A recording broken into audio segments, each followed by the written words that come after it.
మాజీ ఎమ్మెల్యే జీవన్ రెడ్డి లీలలు ఒక్కొక్కటిగా బయటకు వస్తున్నాయి. తాజాగా చేవెళ్ల పోలీస్ స్టేషన్ పరిధిలోని తమ భూమిని కబ్జాకు గురైందని బాధితులు వాపోతున్నారు. తమను బెదిరించి మరీ భూమిని దాక్కునే ప్రయత్నం చేశారని ఆరోపిస్తున్నారు బాధితులు. 300 కోట్ల భూమిని కబ్జా చేశారని బాధితులు సామ దామోదర్ రెడ్డి పోలీస్ స్టేషన్లో ఫిర్యాదు చేశారు. ఇప్పటికే జీవన్ రెడ్డిపై 3 కేసులు నమోదయ్యాయి. మరింత సమాచారాన్ని మా ప్రతినిధి రాణా అందిస్తారు. మాజీ ఎమ్మెల్యే జీవన్ రెడ్డికి సంబంధించిన లీలలు ఒక్కొక్కటి బయటకు వస్తున్నాయి. ఇప్పుడు తాజాగా మోకిలా దగ్గర ఉన్నటువంటి ల్యాండ్ కానీ అలాగే చేవెళ్ళ పోలీస్ స్టేషన్ పరిధిలో ఉన్నటువంటి మరో ల్యాండ్ మీద ఆయన పైన 2 కేసులు నమోదయ్యాయి. ఆ 2 కేసులు కూడా పెట్టింది సామ దామోదర్ రెడ్డి. సామ దామోదర్ రెడ్డికి సంబంధించినటువంటి ల్యాండ్కి సంబంధించి దాదాపు 300 కోట్ల రూపాయల వరకు కూడా ఇది ఉంటుంది ఇప్పుడు ఉన్నటువంటి బహిరంగ మార్కెట్ విలువ.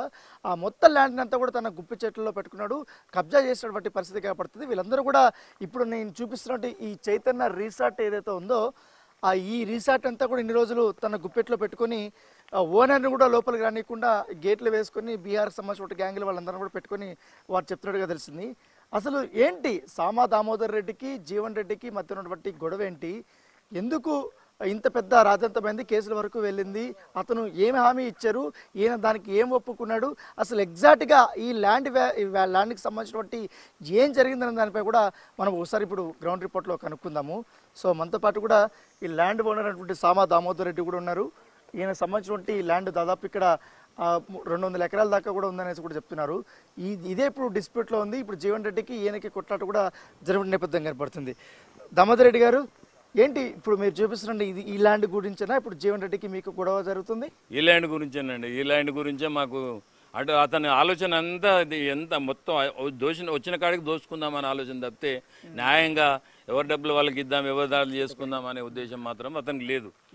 మేము ఆయనతో మాట్లాడడం కానీ చేయడం కానీ ఎన్నిసార్లు అతని దగ్గర పోయినా కానీ అతను ఒకటి ఇదే చెప్తాడు, పోవా ఏం మాట్లాడలేదు, పో తీసుకుంటే తీసుకో లేకుంటే లేదు పో. అట్లా ఒకసారి మహేందర్ రెడ్డి తీసుకొని పోతే ఆయన వెంబడిపోతే కూడా ఈ లెఫ్ట్ సైడ్లో ఉన్నది కదా తీసుకో, రైట్ సైడ్ అంతా నాకు ఉంటుంది పో. అంటే ఏంటి, ఎంత ఉంటుంది మొత్తం ల్యాండ్? ఇది మొత్తం మాది 330 ఎకరాలు. 330 ఎకరాల్లో ఇళ్ళనేమో 175 ఎకర్ లోపల. ఇది 175 ఎకర్ రిసార్ట్ లా ల్యాండ్ లేఅవుట్ చేసింది 175 ఎకర్. మీరు చేసింది అదంతా? ఇది చేసిందంతా 175 ఎకరాలు ల్యాండ్. వేరే ల్యాండ్ వేరే వాళ్ళకు కొంత ఇచ్చినాం, కొంత ఉన్నది అవతల కూడా ఉంది. దీనికి సంబంధం లేదు. అది ఇది ఇక్కడ ఫంక్షన్ హాల్స్, ఇది సామపరమారెడ్డి గార్డెన్ అని మా నాన్న పేరు మీద, ఇది ఇక్కడ లెఫ్ట్ సైడ్ లో మా అమ్మ పేరు మీద ఉండే అమ్మ గార్డెన్ అని.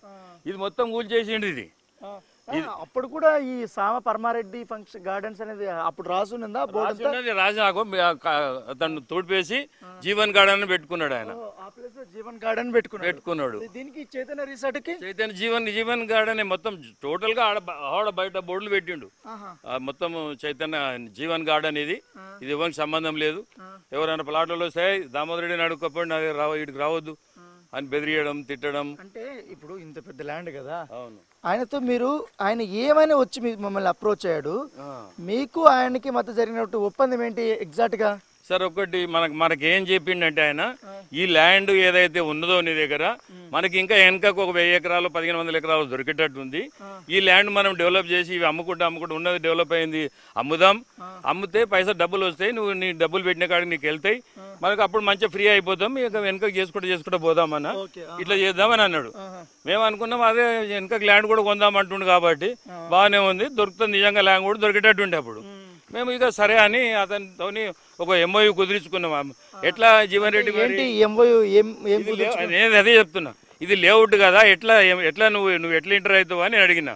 అంటే నేను ఏం లేదన్నా, ఒకటి ఎంఓయూ రాసుకుందాము, నా పాపాటి నీ పేరు మీద చేస్తా, 15 కోట్లేమో విల్లా 3000 గజాలది, అది అందులో నీకు అది చేస్తా, కమర్షియల్ ప్రాపర్టీ ఉంది, అందులో ఒక సుమారుగా మనకు 64,000 సేఫ్టీ వస్తుంది, నాకు నేను డెవలప్మెంట్ నేనే చేస్తున్నా, నీకు అందులో నీకు 22,000 సేఫ్టీ, ఈ 12 కోట్ల మందం ఇస్తా, అది 12, ఇది 15 కోట్ల 30 లక్షలు, 27 లక్షలు 30 లక్షలు అవుతుంది.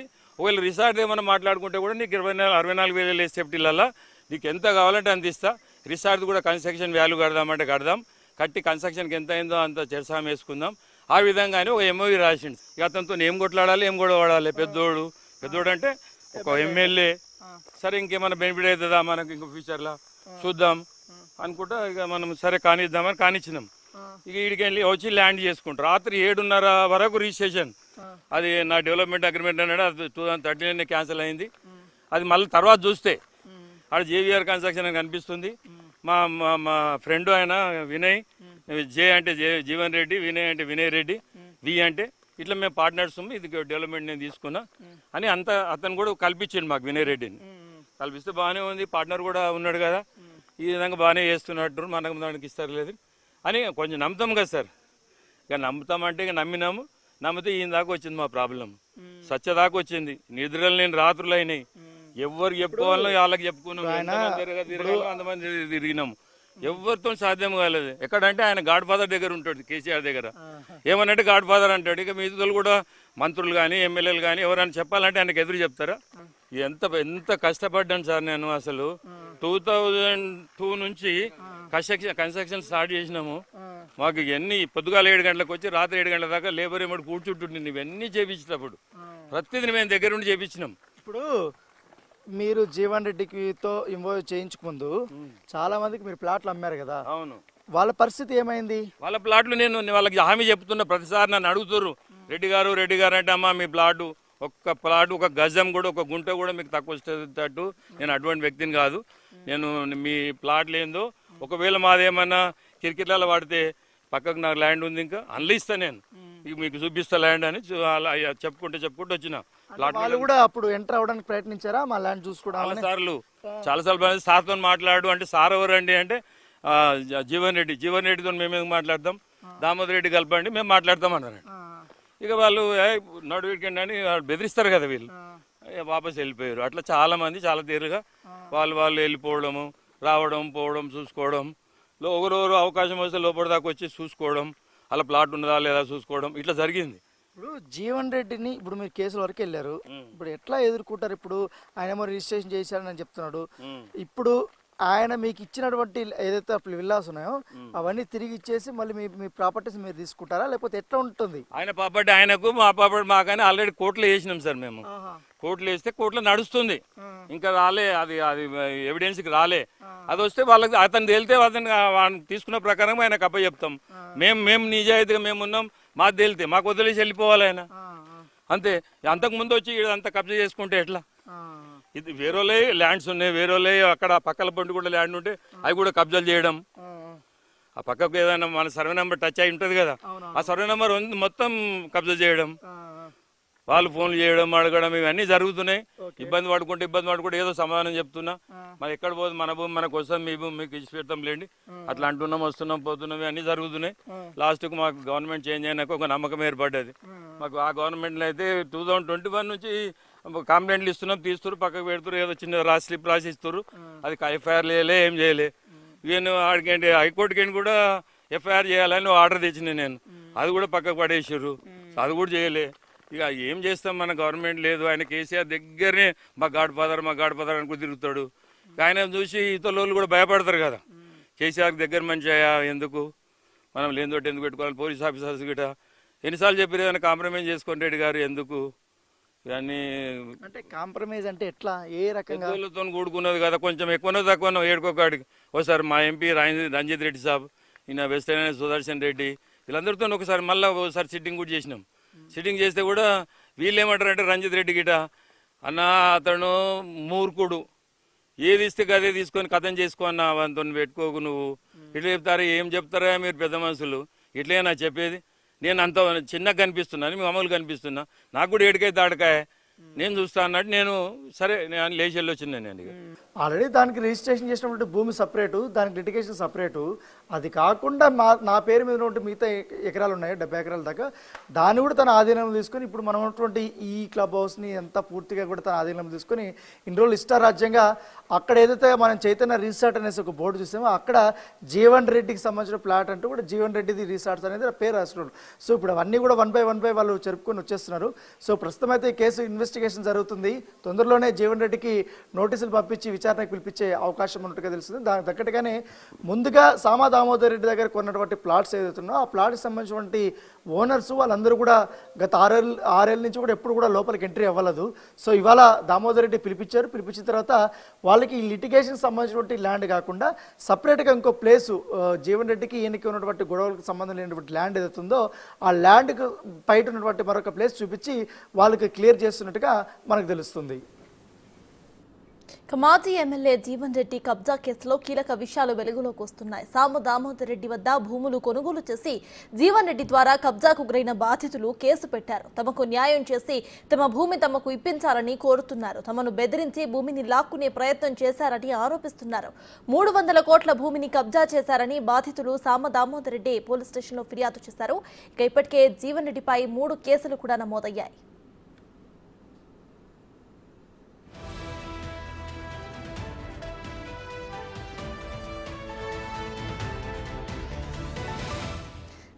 దీనిపై మరింత సమాచారాన్ని మా ప్రతినిధి రాణా అందిస్తారు.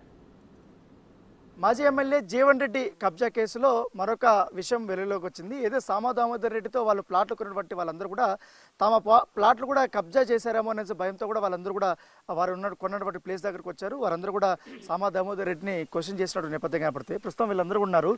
ఏ సమయంలో వీళ్ళందరూ కొన్నారు, అసలు ఏం జరిగింది, వీళ్ళు ఎప్పుడైనా వీళ్ళు ప్లాట్లు తీసుకోవడానికి వచ్చినప్పుడు వీళ్ళు అడ్డుకున్నది ఎవరు అనే దాంట్లో కూడా ఒకసారి వీళ్ళతోనే ఒకసారి మాట్లాడదాము. ఏంటంటే మీరు ఎప్పుడు కొన్నారు, ఏంటి సమస్య ఎప్పుడు వచ్చింది మీకు? మేము 2006లో దామోదర్ రెడ్డి గారి దగ్గర నుంచి చైతన్య రిసార్ట్స్లో ప్లాట్లు కొన్నాము. కొన్ని అప్పుడప్పుడు వచ్చి చూసుకుంటూ ఉండేవాళ్ళు మా ప్లాట్లు మేము. తర్వాత ఈ మధ్యకాలంలో వస్తే కొంతమంది వేరే వాళ్ళు లేదు ఇది ఇక్కడ మీ ప్లాట్ లేవు మేము మావి అని చెప్పేటప్పటికి మేము వెనక్కి వెళ్ళిపోయాము. ఈ రకంగా 2-3 సార్లు జరిగిన తర్వాత ఈ రోజున కొన్ని టీవీలో వస్తున్న వార్తలు రోజు ఇవన్నీ పేపర్ల వార్తలు చూసిన తర్వాత మా ప్లాట్లు ఎక్కడన్నాయి ఏమయ్యా అని చెప్పేసి మేమంతా ఇక్కడికి వచ్చాము. మా ప్లాట్ ఓనర్స్ అందరూ కూడా ఇక్కడ కలిసాము. ఈ రోజు కలిసిన తర్వాత దామోదర్ రెడ్డి గారిని కూడా రమ్మని చెప్పి అడిగాము. ఆయన కూడా వచ్చారు. మీ ప్లాట్లు ఎక్కడికి పోలేదు, మీ ప్లాట్లు ఉన్నాయి, మీ ప్లాట్ 2006లో మీరు తీసుకున్నారు, మీ ప్లాట్లు అందువల్ల మీరు అందరూ ఒక చోట తీసుకున్నారు కాబట్టి మీకు అందరికీ ఒక చోట ప్లాట్లు ఉంచడానికి అభ్యంతరం లేదు నాకు, మీ ప్లాట్లు మీకు ఉన్నాయి, అందువల్ల మీరు ఏం భయపడాల్సిన అవసరం లేదు అని చెప్పేసి ఆయన మాకు హామీ ఇచ్చాడు. మా ప్లాట్లన్నీ కూడా మేము ఐడెంటిఫై చేసుకొని మేము అందరూ కాంపౌండ్ వాళ్ళు కట్టుకోవడానికి మేము రెడీ అవుతున్నాం మేము. ఎందుకంటే గత చూస్తున్నారు కదా 6 నెలల నుంచి కూడా మాజీ ఎమ్మెల్యే జీవన్ రెడ్డికి వెనుక గొడవలు జరుగుతున్నాయి. అదే ప్లేస్ లో మీరు ప్లాట్లు కొన్నారు. మీరు వచ్చినప్పుడు మిమ్మల్ని అడ్డుకున్నప్పుడు ఏంటి, వాళ్ళకి ఏమైనా గొడవ జరిగిందా మీకు వాళ్ళకి ఏమన్నా ఎప్పుడన్నా? యాక్చువల్లీ మేము లాస్ట్ 2006 నుంచి కొన్నప్పుడు కొన్ని సంవత్సరాలు మనం పోతాం అంటే ప్రాబ్లం ఏం లేదు. కానీ బట్ 2016 తర్వాత 2-3 టైమ్స్ మేము వచ్చినప్పుడు అక్కడ గేట్ దగ్గర ఒక 5-10 మంది కూర్చొని కార్లో వేసుకొని కూర్చుంటారంటే లోపల మీకు ఎంట్రీ లేదు, అది ల్యాండ్ మంది దామోదర్ రెడ్డి గారిది లేదు, ఇప్పుడు మంది అయిపోయింది అంటే వాడు అట్లా గొడవ పెట్టాడు. తర్వాత మన దామోదర్ రెడ్డి గారి దగ్గర ఇంటి దగ్గర వెళ్తే సార్ ఇది ఏంటి కొత్త పంచాయతీ అయింది అంటే అవును లాంబా గారు వాళ్ళతో కొద్దిగా మనం అగ్రిమెంట్ ఏమైనా చేసాము, అది వాళ్ళు ఫుల్ఫిల్ చేయట్లేదు, ఏమైనా లోపల వాళ్ళది ఏమైనా ప్రాబ్లం ఉంది అంటే మనకు తెలీదు, బట్ మీ ప్లాట్ మాత్రం వరకు మీకు ఇబ్బంది ఏం లేదు, నేను వచ్చి మీ ప్లాట్ కొలత ఇచ్చేసి మీకు ప్లాట్ మీకు హ్యాండ్ ఓవర్గా ఉంటాం, మీరు 2006 నుంచి ఇక్కడ ఓనర్గా ఉన్నాడు, మీ ప్లాట్ ఇక్కడ పోలేదు అంటే మేము లాస్ట్ మంత్ కూడా వచ్చాము సార్ దగ్గర వచ్చి మరి ఒకసారి సర్వేయర్కి పిలిచేసి లాంబగారు సర్వే చేసుకొని మంచిగా సెట్ చేపిస్తామంటే ఈరోజు మరి అందరు ప్లాట్ ఓనర్స్ మేము ఇక్కడ వచ్చాము. అంటే ఈ మధ్యకాలంలో వచ్చి చూడటానికి వస్తున్నప్పుడు వాళ్ళ అదే గూన్స్ అంతా ఇక్కడ ఉన్నారు, ఉండి మమ్మల్ని ప్రొవోక్ చేసి ఏదో విధంగా మాతో గొడవ పడాలని చూశారు. కానీ మేము ఎందుకు వీళ్ళతో గొడవ పడడం, మాకు దామోదర్ రెడ్డి గారు అమ్మారు, మాకు ఆయనే రెస్పాన్సిబుల్, మీతో మాట్లాడాల్సిన పని లేదు మాకు, మా సార్ ఎవరో ఉన్నారు ఫోన్లో మాట్లాడి ఉన్నారు, మీ సార్ ఎవరో మాకు తెలియదు, మాకు దామోదర్ రెడ్డి గారు అమ్మారు, ఆయన అనుకుంటాం అంటే వాళ్ళు అంటే ప్రొవోకింగ్ అనమాట, provoking and vulgar language. And మేము మాట్లాడలేము వల్గర్ లాంగ్వేజ్, మేము వెళ్ళిపోయాం అంతే. సో ఇప్పుడు ఏమని హామీ వచ్చింది? ఇప్పుడు వచ్చిన తర్వాత కబ్జా లేదు అని తెలిసింది. కబ్జా లేదు, ఇప్పుడు పొజిషన్ అదే మధ్యలో వాళ్ళు గూన్స్ ఉన్నారు కదా, వాళ్ళంతా వెళ్ళగొట్టారు దామోదర్ రెడ్డి, కేసులు ఫైల్ అయినాయి. మాకు ఇప్పుడు ఎష్యూరెన్స్ ఇచ్చారు దామోదర్ రెడ్డి గారు, మీకు ఈ ప్లాట్లు ఎక్కడ పోవు, మీ ప్లాట్లు అయిపోయినా వేరే చోటని అడ్జస్ట్ చేస్తానని చెప్పారు. కాబట్టి వారిని ఉంచి వారితో కృతజ్ఞతలతో మేము ఇక్కడ ఉన్నాం అంతే. సో దామోదర్ రెడ్డి గారు, ఇప్పుడు మీకు జీవన్ రెడ్డి గారు కొట్లాట ఉంది కదా, ఆ దాంట్లోనే వీళ్ళకి అందరికి ప్లాట్లు అరేంజ్ చేశారు, వాళ్ళకి ఇన్ని రోజులు వాళ్ళు కూడా రానిలేదు, మిమ్మల్ని కూడా రానిలేదు. ఇప్పుడు ఏంటి వీళ్ళకి ఇచ్చే భరోసా ఏంటి? మీరు నేనే భరోసా, నేను ఇన్ని రోజులు అని నేనేందో వాళ్ళకి తెలుసు కాబట్టి నన్ను భరోసా చేసారు, నేను కూడా నేనే భరోసా వాళ్ళకు. పొద్దున్నే జీవన్ రెడ్డి వచ్చి ఇది కూడా నాకు సంబంధం అనేది ఆయన మళ్ళీ క్లైమ్ చేశారు. మాకు ఎంఐవి ప్రకారం ఇయ్యలేదు కదా సార్, ఆయన ఏమి ఇయ్యలేదు కదా, ఆయనది ఎట్లా అవుతుంది, మేము కోర్టులో వేసినాము, కోర్టులో గెలుచుకొని రమ్మని నాకు వస్తుంది అని, అప్పుడు మేము ఒప్పుకుంటాం. అసలు అతనికి ఎంఐవి ప్రకారంగా మాకు ఇచ్చేది ఇయ్యలేదు, ఆయన కమర్షియల్ ప్రాపర్టీ ఇస్తానడు ఇయ్యలేదు, విల్లా ఇస్తానడు, అందులో 500-600 గజాలు తక్కువ, మళ్ళీ 10,000 ఎస్ఎఫ్టీ కట్టిస్తాడు. అంటే ఇప్పుడు మీ గొడవలకి ఈ ప్లాట్ ఓనర్కి సంబంధం లేదు, వీళ్ళకి సపరేట్ గా ఏమైనా ఇస్తున్నారా లేకపోతే సపరేట్ గా? అంటే ఈ ప్లాట్లన్నీ గజాల లెక్కనే ఉన్నాయి కాబట్టి, లేఅవుట్ ప్లాట్లు కాబట్టి లేఅవుట్ ప్రకారంగానే అమ్ముదామని ఆయన నేను ఎంఓయూ రాసుకున్నాం. అతను కొంచెం చేంజ్ చేయండి. ఇదంతా చూసి ఇదన్నీ ఎవరికో అమ్మేస్తే మనకు చెందది, అందరిని బెదిరిద్దామని ఆలోచనతోటి అక్కడ శంకర్పల్లి పోయి ఎంఆర్ఓ దగ్గర కూర్చొని పాస్బుక్లు రెడీ చేసుకుపోవడం, అది అసలు కన్వర్షన్ అయిన గజాలలో రీచేంజ్ చేసుకోవాలి.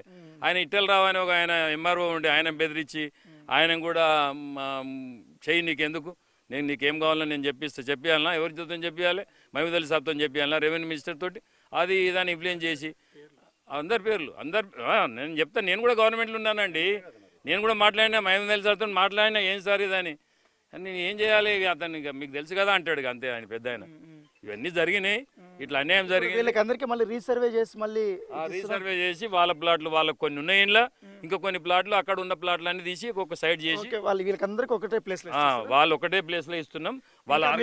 జీవన్ రెడ్డి కొట్లాటకి ఈ ప్లాట్ ఓనర్కి సంబంధం లేదు. ఏదన్నా ఉంటే కూడా మా గొడవలు మావి ఉంటే మేము కాంప్రమైజ్ అవుతుందా, మంచి అవుతుందా, చెడ్డ అవుతుందా అక్కడనే చూసుకుంటాం. ఎవరన్నా పెద్ద మనుషులు మీలాంటి వాళ్ళు ఎవరైనా సెటిల్మెంట్ చేస్తే ఓకే, వీళ్ళకి ఇచ్చినా అయితే వీళ్ళు మార్చేది లేదు. ఇక వీళ్ళకి ఇచ్చేస్తున్నాం, ఓకే మేము మాట ఇస్తున్నాం. ఇది మా మాటగా ఆ భగవంతుని హామీ ఇచ్చినాడు, భగవంతుడే హామీ ఇచ్చినట్టు ఇది లెక్క. నేను పెద్ద అని చెప్తలేను, నేను ఇస్తా వాళ్ళకు. సో ఎందుకంటే జీవన్ రెడ్డికి నాకు మధ్యన బట్టి ఆ డిస్ప్యూట్స్ ఏమున్నాయో అవి సపరేటు. ఆల్రెడీ ఇక్కడ వాళ్ళకి ప్లాట్స్ ఇచ్చారు కాబట్టి ఇక్కడ కొంతమందికి వాళ్ళ ప్లాట్స్ని వాళ్ళకి నేను అప్పచెప్పేశాను. దాంతోపాటు మరోవైపు ఉన్నటువంటి ప్లాట్స్ అవుతున్నాయో అవి కూడా తీసుకొని వచ్చి ఇక్కడ దాదాపు 70 ఎకరాల పాటు కూడా ఓపెన్ ల్యాండ్ ఉంది కాబట్టి దాంట్లోనే వాళ్ళకు కూడా అందరికీ ఒకటే ప్లేస్లో ఇచ్చేస్తాను. వాళ్ళ కబ్జా అయిందనేసి కూడా భయపడాల్సిన అవసరం లేదు, నన్ను నమ్ముకున్నారు కాబట్టి వాళ్ళ ల్యాండ్ వాళ్ళకి ఇచ్చేస్తానంటూ కూడా ఇవాళ ఆయన చెప్పినటువంటి నేపథ్యం కనపడుతుంది. సో రేపు పొద్దున్నే జీవన్ రెడ్డి దీనికి సంబంధించిన ఏమన్నా ఉంటే ఆ ఎంఓ రాసుకున్నట్టుగా మేము ఆ కోర్టులో అవన్నీ కూడా మేము తేల్చుకుంటామనేసి కూడా సామా దామోదర్ రెడ్డి చెప్తున్నారు. దాంతోపాటు ఇప్పుడు ప్లాట్ ఓనర్స్ కూడా వీళ్ళందరూ కూడా వచ్చారు. సో తామకి మళ్ళీ తిరిగి ఆ ప్లాట్ రావడం, ఎందుకంటే ఇన్ని రోజులు కబ్జా అయిపోయిందని మేము భయపడ్డాం, చాలా వరకు కూడా మేము ఇక్కడికి వచ్చినప్పుడు మమ్మల్ని బెదిరించి పంపించేశారు. సో ఇవాళ మాకు ఒక ధైర్యం వచ్చిందనేసి కూడా ఎవరైతే ప్లాట్ ఓనర్స్ బాధితులు చెప్తున్న నేపథ్యం పడుతుంది.